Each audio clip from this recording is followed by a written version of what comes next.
hello everyone म पुनम चौधरी हामी hardware class सुरु गरेको छौँ र आज हामी हार्डवेयर एडभोकेट पावर सप्लाईले कसरी टेस्ट गर्ने पावर सप्लाई ठिक छ या गलत छ कसरी चेक गरिन्छ आज हामी यस भिडियोमा सिक्नेछौँ लागु कम्प्युटर सिद्धको So how do they okay हामी क्लासमा आइसकेको छ र मसँग यो पावर सप्लाई छ अब यो पावर सप्लाई ओके छ सो यो सही छैन हामी चाहिँ टेस्ट गर्नेवाला छौँ र यसलाई टेस्ट गर्नको लागि हामीलाई एउटा चाहिने हुन्छ एउटा सानो वायर जम्पर वायर जुन कि मसँग यहाँनिर छ देखिराख्नु भएको छ होला यो होइन र यो ठिक छ कि छैन यसलाई टेस्ट पनि हामी गर्न सक्यौँ मल्टिमिटरले र मल्टिमिटर मसँग यहाँ छ र यो मल्टिमिटरलाई हामी के गर्नुपर्ने हुन्छ भनेपछि यसलाई यहाँनिर कन्टिन्युटी मोडमा राख्नुपर्ने हुन्छ देखिरहेको छ अनि ओके यो कन्टिन्युटी मोडमा राख्नु पऱ्यो र राखिसकेपछि होइन ओके राखिसकेपछि यो जुन यसको पोइन्ट छ यो पोइन्ट हामी एउटा यसमा लगाएर र अर्को चाहिँ यसमा लगाउँछौँ यो ठिक छ कि नै हाम्रो थाहा हुन्छ यो पोइन्ट र यो पोइन्ट यस्तै टच गर्छ र हाम्रो यो बिप साउन्ड सुनिन्छ यसरी र यो ठिक छ भनेर थाहा हुन्छ ओके यो थाहा भइसकेपछि अब हामीलाई मल्टिमिटरको काम भएन अहिले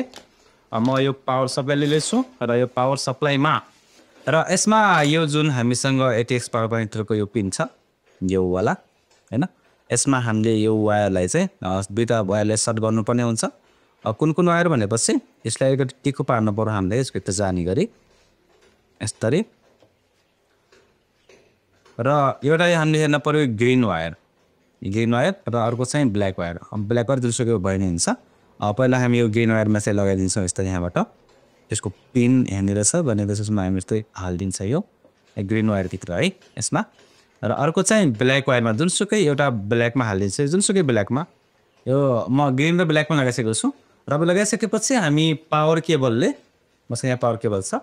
यो पावर केबल हामी यसमा कनेक्ट गर्छौँ र म यो पावर केबल कनेक्ट गर्दैछु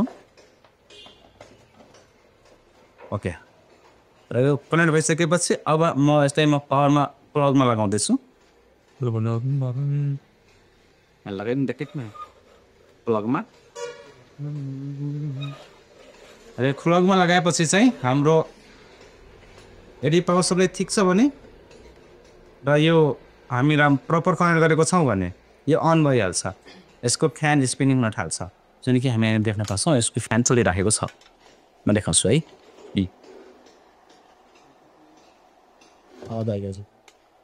साउन्ड पनि चलिरहेको छ हामी साउन्ड सुन्न सक्छौँ क्या मजाक कापेको होइन ओके यस्तै हामी पावर सप्लाईलाई टेस्ट गर्न सक्छौँ यो वायर नलाग्यो न यो वायर निकालिदिएपछि यो अफ भइहाल्छ कम्प्लिट यो भनेको स्विच हो बुझ्यौ यो green wire and black wire चाहिँ मलाई लागेको छैन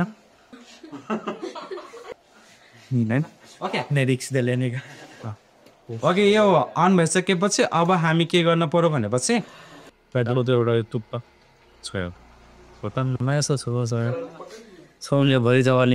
अरे केही हुँदैन यार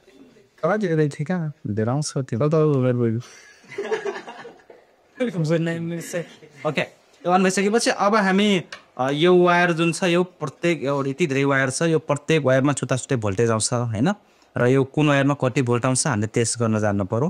र त्यति भोल्ट आउन पर्ने पऱ्यो र कति भोल्ट आउँछ म स्क्रिनमा सो गर्छु स्क्रिनमा देख्न सक्नुहुन्छ तपाईँहरू यो